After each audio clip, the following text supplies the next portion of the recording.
ॐ पार्थाय प्रतिबोधितां भगवता नारायणेन स्वयं व्यासेन ग्रथितां पुराणमुनिना मध्ये महाभारतम्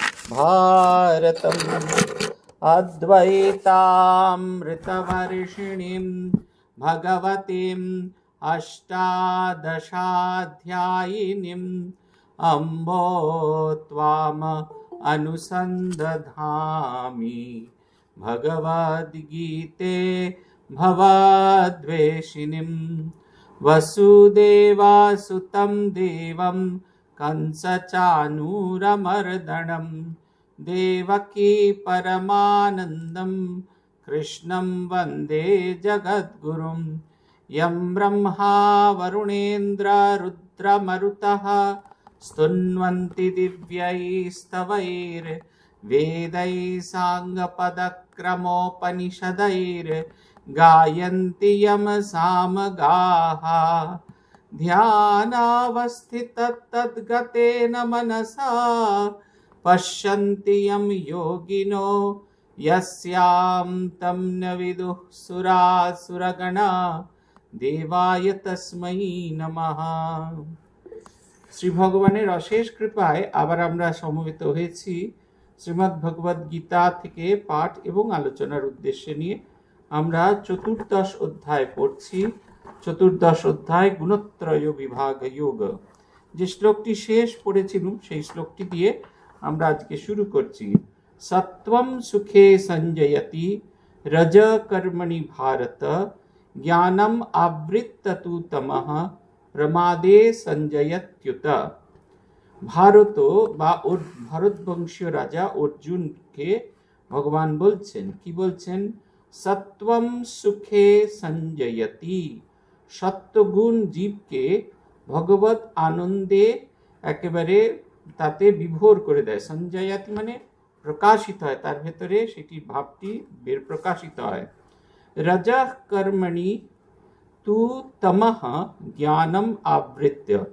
রজগুণ কি করে? আমাদের কাজেতে প্রবৃত্ত করে দেয়। সত্যগুণ যেরকম আমাদের চিত্তে আনন্দ সুখ দান করে এবং শান্তির প্রকাশ হয়, সত্যগুণ মানুষকে সবসময় সুখের দিকে আকর্ষণ করে। চিত্তের যতই দুঃখ থাকুক না কেন, আমাদের মনে যতই দুঃখ থাকুক না কেন, সর্বাবস্থায় যে সত্যগুণী মানুষ তার মনের ভেতরে সুখ কখনো নষ্ট হয় না। এটা হচ্ছে সবচেয়ে বড় আমাদের চাহিদা। আমাদের মনের সুখটা যেন কোনো অবস্থাতে নষ্ট না হয়। জগতের দুঃখ থাকবেই, কিন্তু আমাদের মনের সুখ যদি আমরা নষ্ট না করতে হয়, তাহলে অবশ্যই আমাদের মনকে সত্যগুণে আরূঢ় করতে হবে। তাই জগতের যাবতীয় দুঃখ ক্লেশ এলেও সত্যগুণই কখনো তার দ্বারা ব্যথিত হন না। কিন্তু রজগুণ আমাদের সবসময় জীবকে কর্মে লিপ্ত করেন। বলছেন না, রজা কর্মণি ভারত। রজগুণ সবসময় আমাদের কর্মের ভেতরে লিপ্ত করতে থাকেন, এবং কর্মে লিপ্ত করলে দুটি জিনিস আসে। একটা হচ্ছে মনে তৃষ্ণা এবং আসক্তির উদ্ভব হয়। তৃষ্ণা মানে এই ধরুন, তৃষ্ণা শব্দটাকে এই কারণে ব্যবহার করা হয়েছে, যেমন আমাদের ভেতরটা যদি শুকিয়ে যায় তখন আমরা জল পান করবার ইচ্ছেটা আমাদের ভেতরে জাগে। আমাদের মনে হয় যে যতটা জল পান করেছি ততটা যথেষ্ট নয়, আরো জল লাগবে, আরো জল লাগবে, আরো জল লাগবে। এই যে আরো জল লাগবে, আরো জল লাগবে, মনের ভেতরে এই ভাবনাটা আসে আমাদের ভেতরে, এবং যতটা জল খাচ্ছি সেটা আমাদের যথেষ্ট বলে বোধ হয় না। ঠিক এইরকম জগৎ সংসারে যখন আমরা এই কর্মের ভেতরে নিযুক্ত হই, তখন আমাদের ভেতর এই ভাবটি আমাদের মনের ভেতর জাগ্রত হতে থাকে, এবং এই জাগ্রত হলে আমরা কোনো অবস্থাতেই শান্তি পাই না। তখন মনে হয় আরও কাজ করে যাই, এবং এই আরও কাজ করতে গিয়ে আমরা এই যে আধ্যাত্মিক মার্গ থেকে নিজেকে খোঁজার যে মার্গ, তার থেকে সরে যাই। একটা কর্ম হয়, আমার পিঠ চাপড়ে দেয়, তখন মনে হয় আবার আরেকটা কর্ম করব, সেটা হওয়ার পর আরও একটা কর্ম, এরকম। আর তমগুণ করে একটা অদ্ভুত জিনিস, সেটা হচ্ছে তমগুণ সত্যগুণকে আমাদের বলছেন तम ज्ञानम आवृत्य प्रमादे संजयति। तमগুণ কি করে? জ্ঞানকে আচ্ছাদিত করে দেয়, আমাদের দেখতে দেয় না, একটা যেন ওপরে যেন একটা কভার দিয়ে রাখে। এবং এর ফলে কি হয়? আমি ভুল করি, প্রমাদ করি। দেখবেন অনেক সময় অনেক ভালো ভালো মানুষ খুব গোলমাল করে ফেলেন, এবং এই গোলমাল হওয়ার ফলে তারা কিছুতেই সঠিক জায়গায় বা সঠিক জীবন প্রাপ্ত হন না। এরপরে খুব সুন্দর কথা বলছেন আজকে, যেখান থেকে আমরা শুরু করব, শ্লোক নম্বর 10। রজস্তমশ্চা বিভূয় সত্যম ভবতি ভারত, রজা সত্বম তমশ্চৈব তমঃ সত্যম রজস্তথা। এর যদি রানিং মিনিং আমরা করি তাহলে বলছেন, হে ভারত, সত্যগুণ কখনো রজগুণ ও তমগুণকে অভিভূত করে প্রবল হয়, রজগুণ কখনো সত্যগুণ এবং তমগুণকে অভিভূত করে প্রবল হয়, আর তমগুণ কখনো রজগুণ ও সত্যগুণকে অভিভূত করে প্রবল হয়। এটা খুব সহজে আমরা আমাদের যদি জীবনকে রোজ দেখি তাহলে আমরা বুঝতে পারবো। একটা মানুষ সর্বাবস্থায় সাত্ত্বিক থাকতে পারে না, একটা মানুষ সর্বাবস্থায় রাজসিক থাকতে পারে না, একটা মানুষ সর্বাবস্থায় তামসিক হতে পারেন, এটা হতেই পারেন না। এক একটা সময় এক একটা গুণ যখন প্রবল হয়, সত্য রজতম যখন আমাদের ভেতরে প্রবল হয়, তখন আমরা সেই বাকি গুণগুলো আমাদের কাছে অপ্রকাশিত বা তার শক্তি কমে যায়।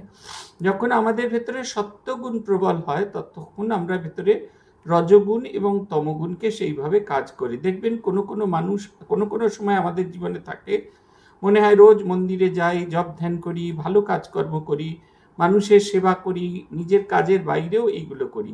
আবার কখনো কখনো মনে হয় না না, আমার কাজ যদি না করি আমার সংসার চলবে কি করে, ও সমস্ত ভগবান ভগবান করা ও পরে হলেও হবে, এইটা আমরা সবসময় মনে করতে থাকি। এটা কিন্তু সব সময় হয় না, কোনো একটা টাইম পিরিয়ডে। তারপরে মনে হয় ও অনেক কাজ করে ফেলেছি, অনেক রকম কিছু, আজকে বিশ্রাম করব। যেরকম দেখবেন যে মানুষটা রোজ 5টার সময় ঘুম থেকে উঠে রেডি হয়ে 9টার মধ্যে অফিস যান, সেই মানুষটাই রবিবার দিন 9টা অবধি ভোঁস করে ঘুমন। দেখুন একই মানুষ, যিনি 5টার সময় ঘুম থেকে উঠে 6টা রেডি হয়ে 9টার সময় অফিস যান, তিনি 9টা অবধি ঘুমোচ্ছেন। সেদিন তার ভেতরে তমগুণ ভীষণভাবে বাড়তে থাকে। এই 3 গুণ আমাদের ভেতরে সবসময় একরকম থাকে না। সাম্যভাব থাকলে কখনো কোনো প্রকার সৃষ্টি বা কর্ম হতে পারে না। অর্থ যেটা বলছেন, ভারত, হে ভরতবংশীয় রাজা অর্জুন, সত্বম রজা তমঃ চ, সত্যগুণ রজগুণকে এবং তমগুণকে অভিভূত করে বাড়তে থাকে। নিজের প্রত্যেকটা গুণ একজন আরেকজনকে সুপারসাইড করে যায়, আরেকজন থেকে বেশি শক্তিশালী হয়। রজা সত্বম তম এব তথা তম সত্বম রজচ। এই যে আমরা বললাম, এগুলো আমাদের ভেতরে বাড়তে থাকে। আমরা জন্মকাল থেকেই এই 3টি গুণ নিয়ে জন্মাই, এবং এই গুণগুলি তখনই পারিপার্শ্বিক পরিবেশ অনুযায়ী ক্রমাগত বৃদ্ধি পেতে থাকে, পারিপার্শ্বিক প্রয়োজন অনুযায়ী। সেইটাই বলছেন। দেখবেন আজকে আমরা যাকে সাধু বলছি তার জীবনটা কিন্তু সাধু নয়। আমাদের ব্রহ্মচারীরা যারা সাধু হতে আসে তাদের কারুর, আমি তো একজনের কথা খুব বিশেষ করে জানি। আমি তখন বেলুড় মাঠে আছি, হেডকোয়ার্টার্সে আছি। একটি ছেলে ম্যানেজমেন্টে পড়াশোনা করে চাকরি বাকরি করে বেলুড় মঠে আসতো। সেই যখন এসে পৌঁছতো তখন বেশ অনেকটাই রাত, মানে প্রায় সন্ধে 6:30 7টার সময় হতো। কোনো মন্দিরই খোলা পাওয়া যেত না।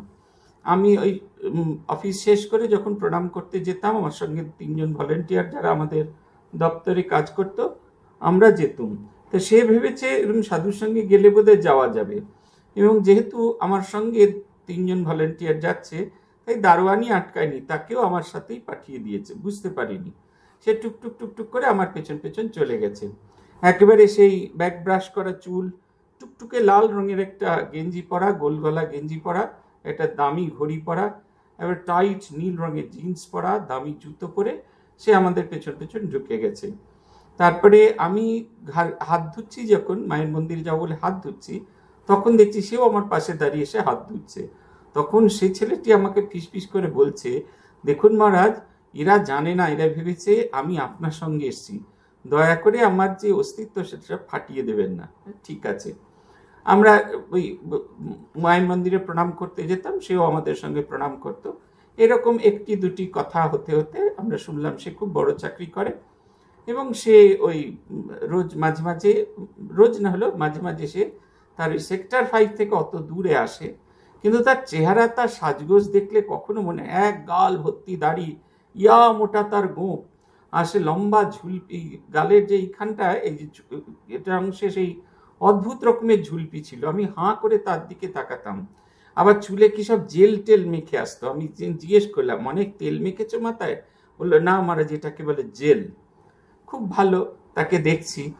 তারপরে একদিন হঠাৎ করে দেখলাম খাবার ঘরে সেই সমস্ত কিছু ছেড়ে সেই লাল জামা, আর সেই সবসময় ওইরকম ডিপ কালারের জামা পরতো, লাল জামা, হাতে এখানে বালা আছে, হেনা তেনা। সেই ছেলেটার কোনো কিছু নেই, শুধু মাথায় সেই জেল দেওয়া চুলটা আছে, আর চোখের তার সেই যে চশমাটা সেইটি পরে, সে ধুতি পাঞ্জাবি পরে টুকটুক করে আমাদের পাশ দিয়ে খেতে চলেছে। খাবার পর তার সাথে দেখা হলো, তার সে নতুন বেশ দেখে আমি একবারে সত্যিই হতবাক। আর এবার পাবলিক সেলিব্রেশনের সময় দেখা হলো, এখন তার সন্ন্যাস হয়ে গেছে, কিন্তু যে মানুষটাকে আমরা দেখেছি সে অদ্ভুত রকমের সব নানা রকমের গল্প টল্প করতো, সেই মানুষটাকে এখন আর কোনোভাবেই চিনতে পারি না। আমাদের সংঘের একজন উজ্জ্বল সাধু হয়ে উঠেছে। আমার কখনো তাকে দেখে মনে হয়নি এর ভেতরে সামান্যতম সাধুত্ব গুণ আছে। মনে হতো ভীষণ রকমের ভোগী, ভীষণ রকমের চেইন স্মোকার। আমি জিজ্ঞেস করলাম একদিন, তুই এখনো স্মোক করিস? তো বললো, না, সে অনেক দিন হলো ছেড়ে দিয়েছে, আর এসব কোনো কিছুর ইচ্ছে করে না। দেখুন, কখনো কোনো গুণ একসঙ্গে আমাদের কাজ করে না, বা কোনো গুণ একসঙ্গে কাজ করছে বলে সেই গুণগুলো যে পরবর্তীকালেও থাকবে তা কিন্তু নয়।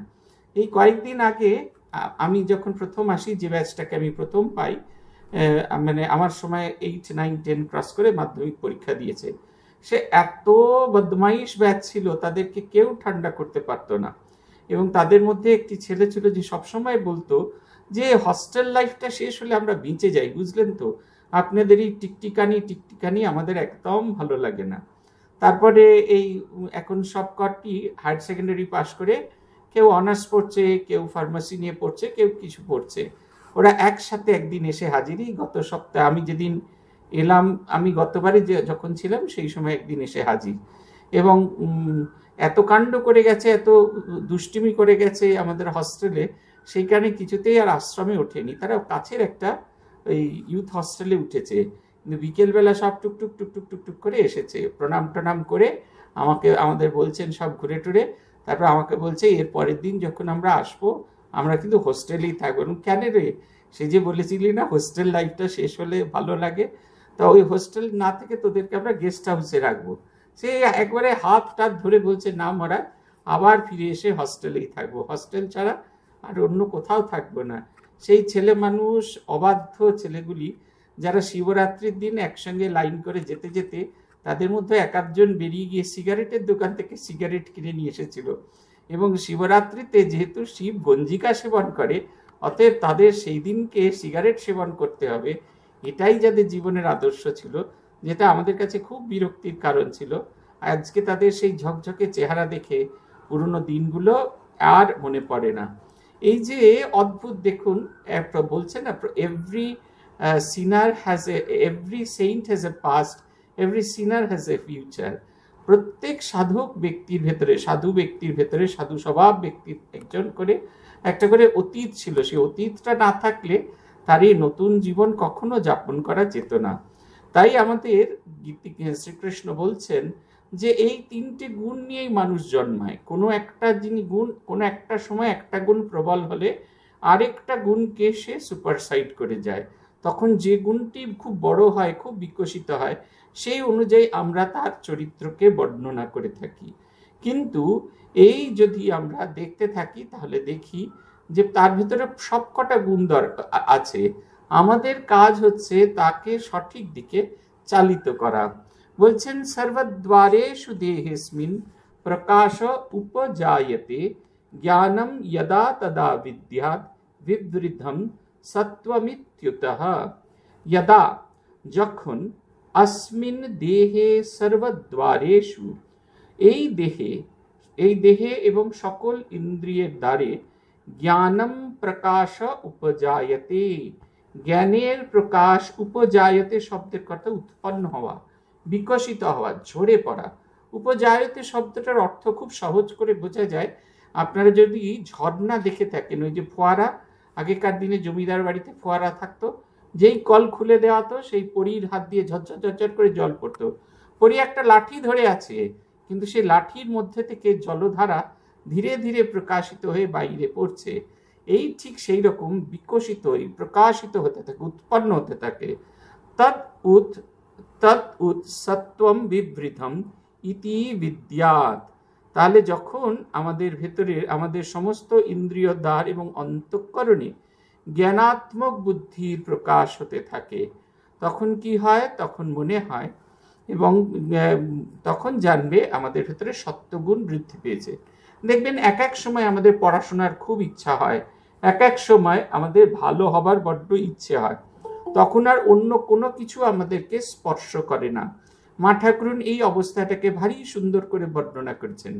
মা বলছেন জোয়ার ভাটা, যে সবসময় যে আমাদের ভেতরে ভাটা থাকবে তা নয়, কখনো কখনো এই যে যেমন জোয়ারে জল আসতে থাকে আর জল ভাটাতে জল ফিরে যায়, ঠিক সেই রকম জলের প্রকাশ হতে থাকে। এর আগের বার যখন আমি গেলাম, আমি প্রায় 6 বছর হতে চলল,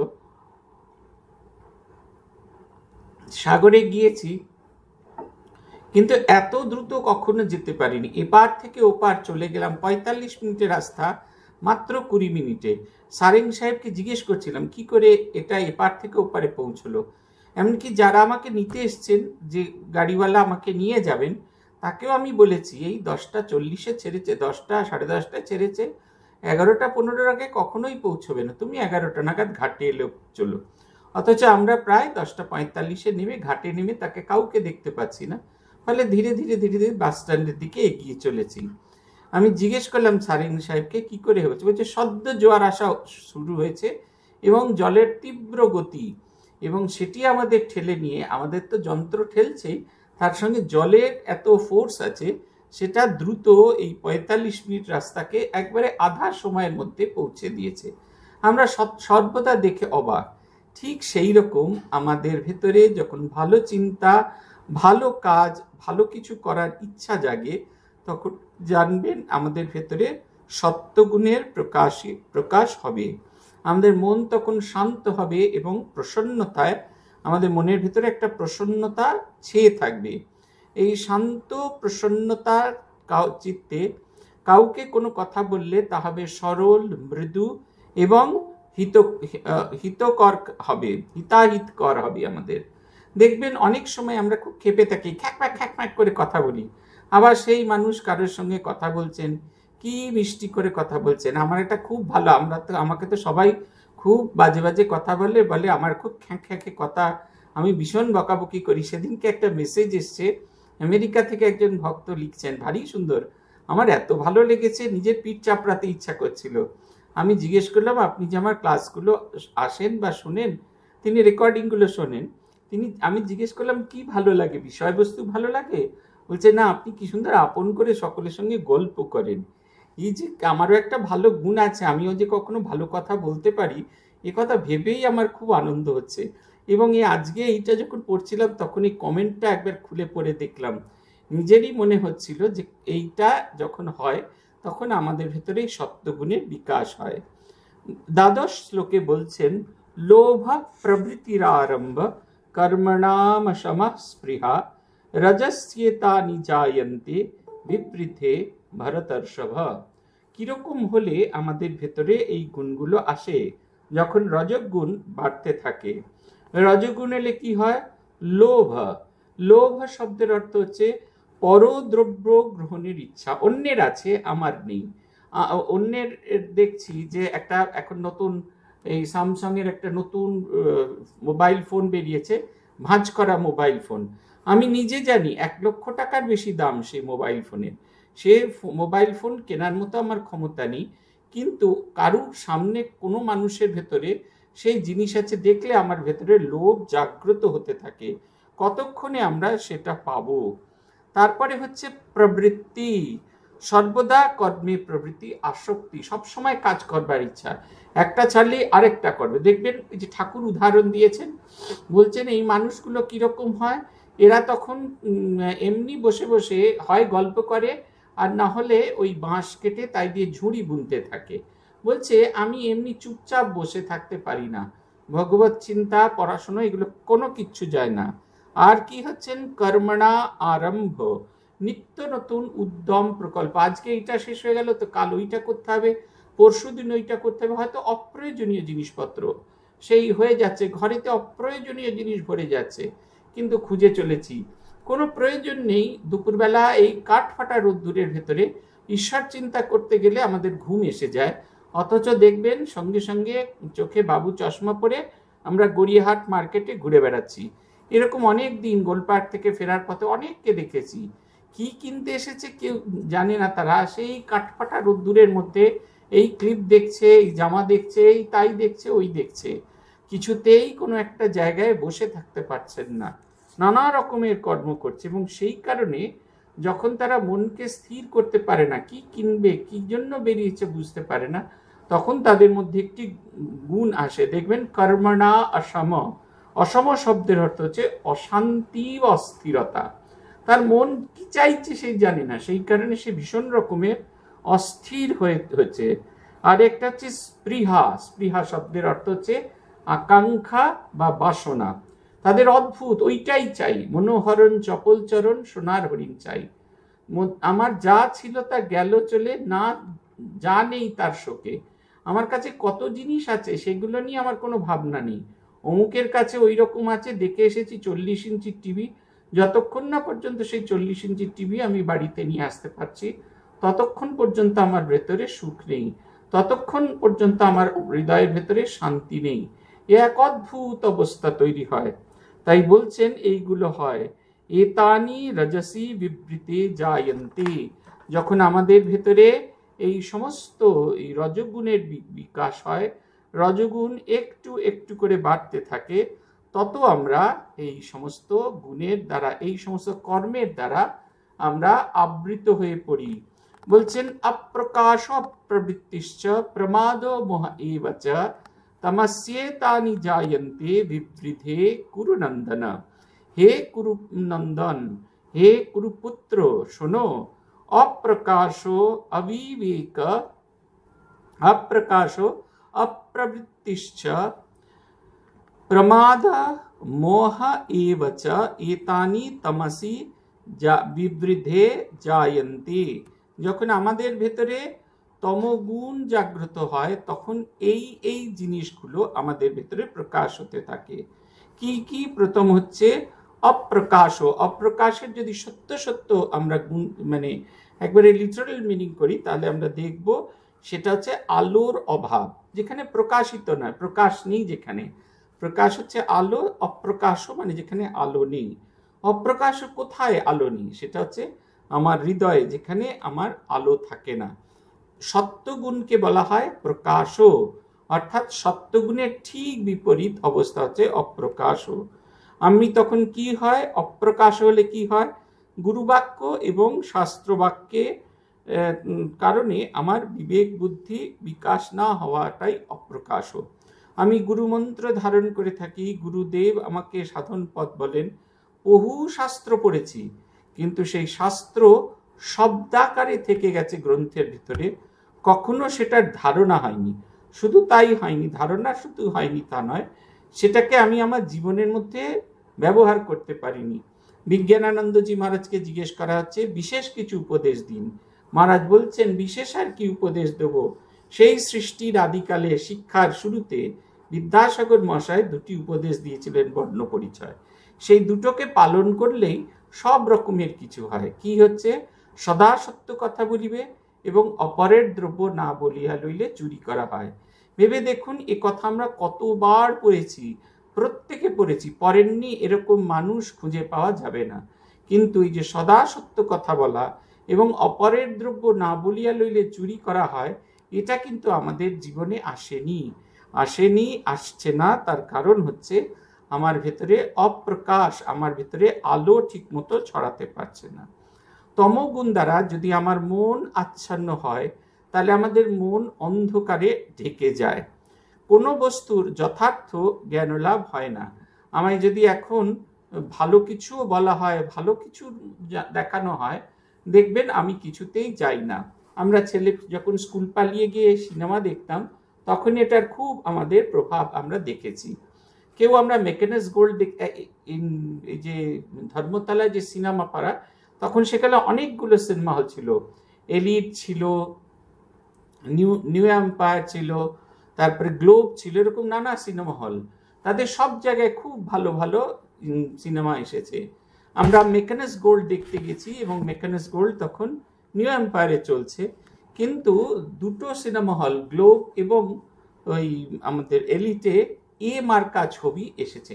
আমাদের বয়সী এরকম স্কুল পালিয়ে সিনেমা দেখতে এসেছে, হায়ার সেকেন্ডারি পড়ছি আমরা তখন, সেই স্কুল পালিয়ে সিনেমা দেখতে এসছে অনেকে এসেছেন, কিন্তু তাদের মধ্যে ওই পছন্দটা আলাদা আলাদা হয়ে যাচ্ছে। এই যখন আমাদের মনের ভিতরের প্রকাশ কমে যায়, আলো কমে যায়, তখন আমাদের মন এরকম দিকে, কুদিকে, খারাপ দিকে এগিয়ে যেতে পারে।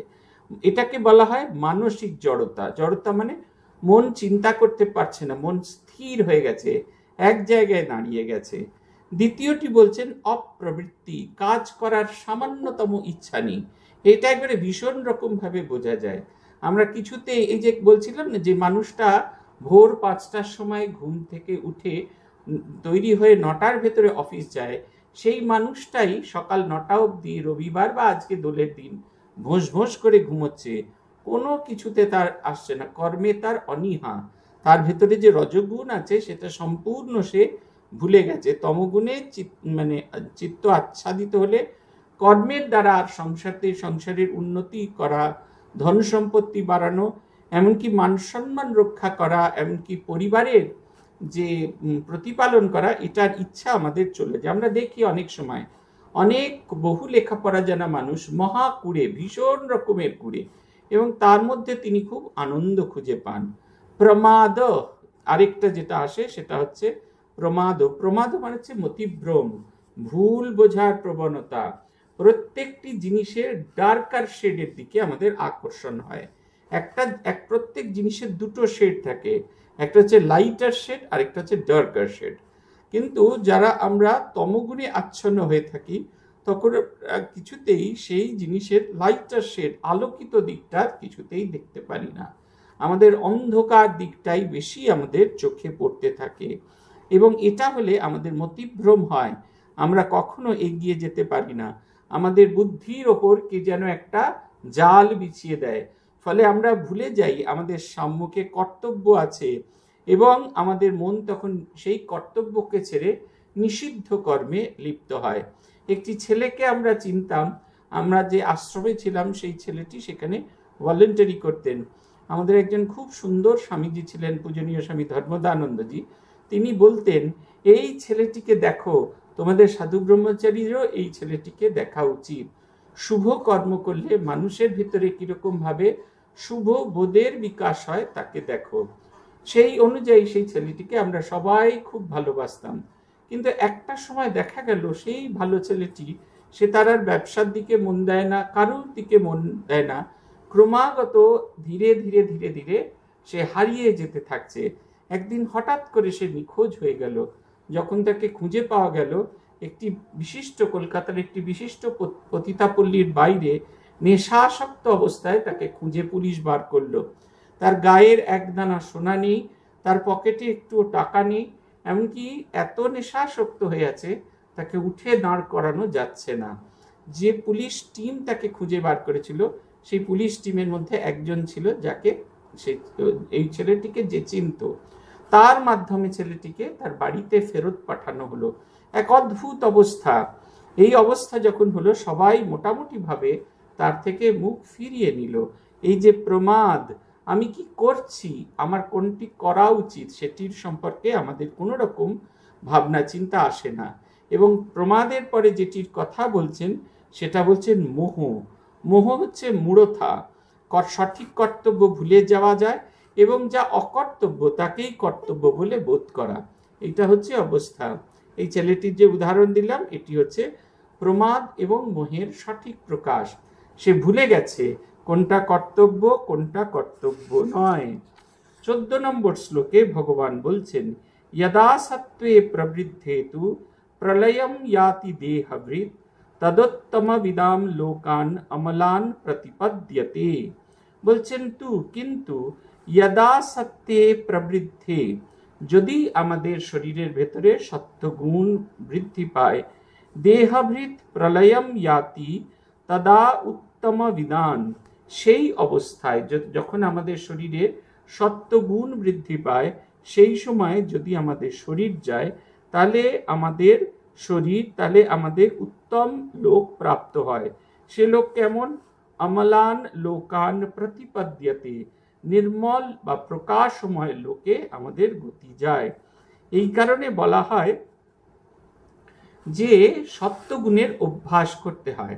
সত্ত্বগুণের অভ্যাস করতে করতে সেই অভ্যাসটা এত তীব্রতর হয়ে যায়, যখন আমরা নিজেরা ধীরে ধীরে হারিয়ে যাই, আমরা যখন আর সত্য উচ্চ চিন্তা করে উঠতে পারি না, সেই সময় আমাদের মন এমনভাবে ট্রেন হয় যে আমরা কখনো সেই উচ্চ চিন্তা বা উচ্চ ভাবনা থেকে নিজেদের সামান্যতম সরিয়ে অন্য কিছুতে নিয়ে যেতে পারি না। আমি এই ক্লাসেই অন্য একটা বিষয় একদিন বলার সময় উদাহরণ দিয়েছিলাম। পূজনীয় স্বামী প্রভানন্দজি মহারাজ তখন সম্পূর্ণভাবে অসুস্থ আছেন এবং তার স্বাভাবিক কাজকর্ম একেবারে বন্ধ হয়ে গেছে। তার ওই ট্রেসেকটমি করা হয়েছে এবং তাকে ফুল ভেন্টিলেশনের মধ্যে রাখা হয়েছে। সেই অবস্থায় ভক্তদের দর্শন দেবার ব্যবস্থা করা হয়েছে। মহারাজের সম্পূর্ণ শরীর একেবারে যন্ত্রের দ্বারা নিয়ন্ত্রিত, শুধু মহারাজের হাতটা দেখার মতো। মহারাজ জপ করার চেষ্টা করছেন, 1 2 3 4 5 6, তারপরে আঙুল সরে যাচ্ছে, আবার সেই আঙুলটা আবার 1 2 3 4 5 6। জপ করার এত অভ্যাস, এমন অভ্যাস যে যখন তিনি সম্পূর্ণভাবে তার চেতন মন আর ক্রিয়াশীল নয়, সম্পূর্ণ ঘুমিয়ে পড়েছে, অবচেতন মনে তিনি যেন একদম গভীরভাবে তিনি ডুবে আছেন। পূজনীয় গীতানন্দজি মাঝে শেষ 1 বছর সম্পূর্ণ অশক্ত হয়ে পড়েছিলেন। তার শরীরে কোনো রকম ক্রিয়া দেখা যেত না, শুধুমাত্র প্রাণটি কোনো রকম ভাবে জীবিত ছিল। কিন্তু তার হাতে জপের মালা যদি ধরিয়ে দেওয়া হতো, তাহলে দেখা যেত তিনি ধীরে ধীরে ধীরে ধীরে জপ করছেন। সারাটি জীবন আমরা পূজনীয় মহারাজকে দেখেছি, যতটুকু সময় পেয়েছেন দিন রাত এক করে জপ করছেন। একটা অদ্ভুত ব্যাপার মহারাজের মধ্যে দেখেছি, ক্লান্তি নেই, নিরবচ্ছিন্নভাবে তিনি জপ করেই চলেছেন, কেবল জপ করে চলেছেন, কোনো রকম আর কোনো কিছুতে তার মন নেই, শুধু জপ করে চলেছেন। আমরা মহারাজের কাছে গেছি, দেখছি মহারাজ জপ করছেন। আমরা চেক নিয়ে গেছি, মহারাজ জপের মালা বাঁ হাতে রেখে চেক সই করে দিয়েছেন। আমরা যখন ঘর থেকে বেরিয়ে আসছি, ওই দরজা বন্ধ করতে করতে দেখছি মহারাজ আবার জপ করতে শুরু করে দিয়েছেন।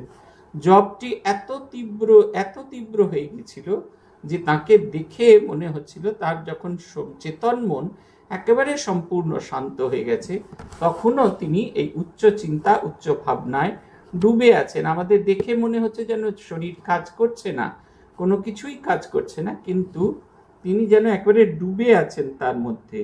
বলছেন, রজসী প্রলয়ম গত্বা কর্ম সঙ্গীষু জায়তে তথা প্রলীনস্তমসি মূঢ় যোনিষু জায়তে।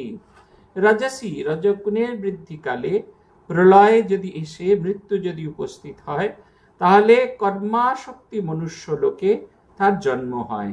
তথা তমসি, আবার যদি প্রলয়কালে মানুষের তমগুণ বৃদ্ধি পায়, সেই সময় সে যদি যায়, প্রলীন মূঢ় যোনিষু জায়তে, তাহলে সে পশু আদি যোনিতে জন্ম হয়।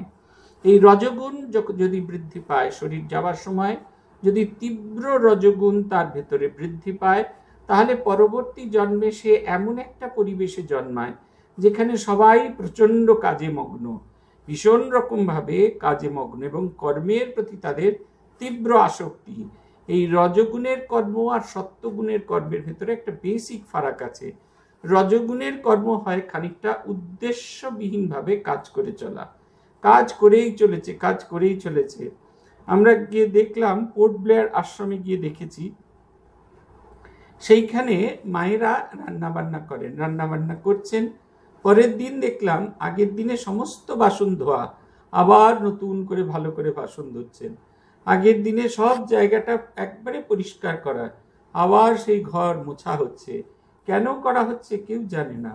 এই যে কেন করছি, এই যে উদ্দেশ্য রহিতভাবে কাজ করা, সব তৈরি করে রেখে এসেছি, পরের দিন যেখান থেকে ছেড়ে এসেছি সেখান থেকে শুরু হবে, তা না করে আবার সেই পুরনো কাজকে রিপিট করছি। এই যে উদ্দেশ্যবিহীনভাবে যে কাজ, এটা হচ্ছে রজগুণের প্রভাবে হয়ে থাকে। এবং এই যত রজগুণ আমাদের ভেতরে তীব্র থেকে তীব্রতর হতে থাকবে, তত আমরা এই উদ্দেশ্যবিহীনভাবে কাজ করতে আরম্ভ করব, এবং সেই কর্ম অনুসারে আমাদের এই মনের ভাব এবং গুণকে আমাদের নিয়ন্ত্রণ করতে হবে। অতএব এটা ভাবতে হবে। 3 হচ্ছে আমাদের মন যাদের যে এই নিম্নমার্গীয় ভাবনা চিন্তার ভেতরে জড়িত থাকে, সেই অবস্থায় আমাদের শরীর যায়, তখন আমরা পশু জনিতে জন্ম হয়। আমাদের তখন মন পশুত্বে রূপান্তরিত হয়। অতএব সদা সর্বদা আমাদের দুটির ভেতরে চেষ্টা করে যেতে হবে, হয় সত্য নাহলে রজ, বা সত্য মিশ্রিত রজ। যে কর্ম করব কর্মই করে যাব, কিন্তু সেটার ভেতরে তার যেন একটা সাত্ত্বিক ভাব থাকে। উচ্চ কর্ম, উচ্চ ভাবনা, উচ্চ চিন্তার জন্য কর্ম করে যাওয়া। কাজ ছাড়া তো আমরা বাঁচতে পারবো না, কাজের মধ্যে আমাদের বাঁচতেই হবে। কিন্তু সেই কাজটা যদি রজগুণ সমুদ্ভব না হয়, রজগুণের দ্বারা যদি না হয়, যদি সত্যগুণের দ্বারা আচ্ছাদিত না হয়, তাহলে কিন্তু আমরা ক্রমাগত অন্যদিকে চলে যাব। আমাদের শ্রীমদ্ ভগবদ গীতার আজকে শেষ শ্লোক, কর্মণা সুকৃতস্যাহু সাত্বিকম নির্মলম ফলম রজসস্তু ফলম দুঃখম অজ্ঞানম তমসঃ ফলম সুকৃতস্য কর্মণা নির্মলম সাত্বিকম। তাহলে বলছেন সাত্বিক কর্ম কিরকম না, পুণ্য কর্ম নির্মল এবং সুখময় ফল দান করে। এই যে সাত্বিক কর্ম আমাদের জীবনকে পবিত্র এবং সুখদায়ী ভালো ফল দান করেন। আহু রজসঃ তু ফলম দুঃখম। পণ্ডিতগণ, আহু পণ্ডিতগণ বা জ্ঞানীগণ কি বলে, যে রাজসিক গুণ আমাদের কেবলমাত্র দুঃখ দেয়। তমসঃ ফলম অজ্ঞানম। আর যত আমরা তামসিকতার চর্চা করব, তত আমাদের ভেতরে ফলটি হবে অজ্ঞান বা মূঢ়তা। এইটা হচ্ছে তত্ত্বদর্শীগণ যারা তারা এই গুণজাত কর্মের ফল বর্ণনা করে থাকেন। সত্যগুণের প্রভাবে জীব কেবলমাত্র সাত্ত্বিক কর্ম করে, এবং এই সাত্ত্বিক কর্ম করার ফলে তার কর্ম পুণ্য বা সুকৃত কর্মে অভিহিত হতে থাকে। এই সাত্ত্বিক কর্মের ফল নির্মল সুখ, শান্তি এবং প্রসন্নতা। আপনি যদি কোনো ভালো কাজের জন্য কাজ করেন, আমাদের কয়েকজনের সঙ্গে দেখা হয়েছিল একবার ট্রেনেতে, তারা চলছেন বেলপাহাড়িতে। তারা যে খুব যে বড়লোক তা নয়, কিন্তু তারা সারা বছর নিজেদের অতিরিক্ত যে আয় সেইটাকে এক জায়গায় জড়ো করে বাচ্চাদের জন্য নানা রকম পড়াশোনার আইটেম নিয়ে যাচ্ছেন। বছরের শেষে যখন তাদের টাকা জমে, তারা সেই বেলপাহাড়ির মহারাজ, যিনি আমাদের নানা রকমের তার কাছ থেকে জেনে নেন কোন ক্লাসের ছেলেপুলে আছে, তাদের কি কি বই লাগবে সেইগুলো। আর সারা বছর ধরে তারা একটু একটু করে খাতা, পেন্সিল, কলম এইগুলো একটু একটু করে তাদের সাধ্যমতো কিনে নিয়ে যান। তারা অত্যন্ত সাধারণভাবে চলেছেন, কিন্তু তাদের কাজটি অত্যন্ত সাত্ত্বিক। তারা যখন বর্ণনা করছেন তারা কি কাজ করেন, তাদের চোখে মুখের ভেতরে যে আনন্দ প্রকাশিত হচ্ছে, যে আনন্দের বিচ্ছুরণ হচ্ছে, সেটা একেবারে দেখবার মতো।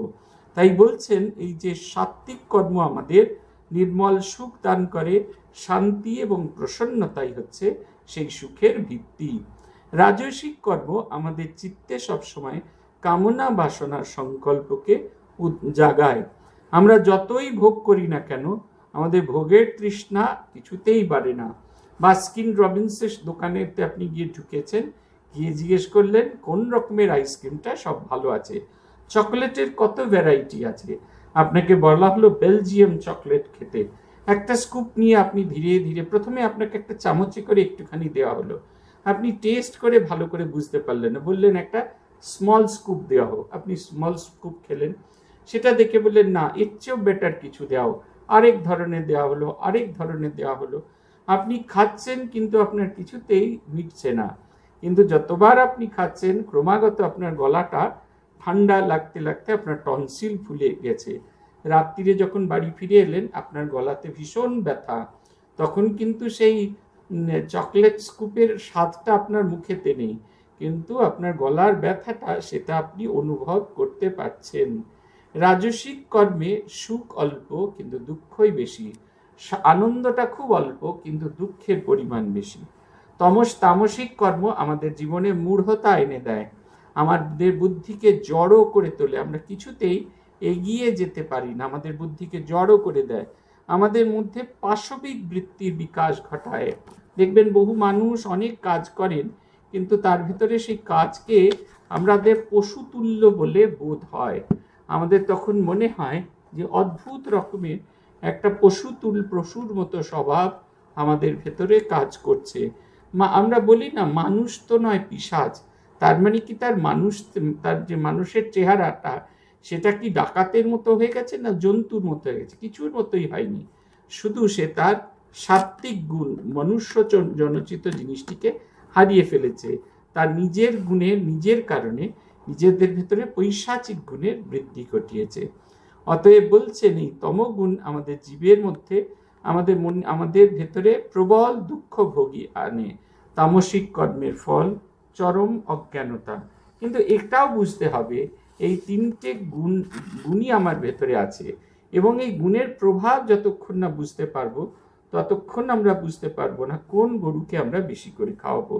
একটি গোশালায় ধবধবে সাদা গরু ছিল, কুচকুচে কালো গরু ছিল, সাদা কালো ছিটছিট গরু ছিল। যে কালো গরু সেগুলো খুব হিংস্র, মারধর করে, আর এই ছিটছিটে কালো গরুগুলো সেগুলো কখনো মারামারি করে, কম দুধ দেয়। কিন্তু ধবধবে সাদা গরুগুলো এরা শান্ত, ধীর, স্থির, ঠিক সময় খাওয়া দাওয়া করে নেয়, দুধের পরিমাণও তাদের বেশি, কোনো রকম কিছু ঝামেলা করে না। এখন নাও ইট ইজ আওয়ার টার্ন, আমরা কোন গরুকে বেশি করে খেতে দেব, মারকুটে কালো গরুকে না সাদা গরু, ছিটছিটোলা গরুকে না সাদা গরুকে? Choice is our own. আজ এই পর্যন্ত। ওম প্রণতানাম প্রসীদত্বম দেবী বিশ্বাতিহারিণী ত্রৈলোক্যবাসিনামিদ্যে লোকানাম বরদা ভব। ওম শান্তি, ওম শান্তি, ওম শান্তি। হরি ওম তৎসৎ। শ্রী রামকৃষ্ণার্পণমস্তু।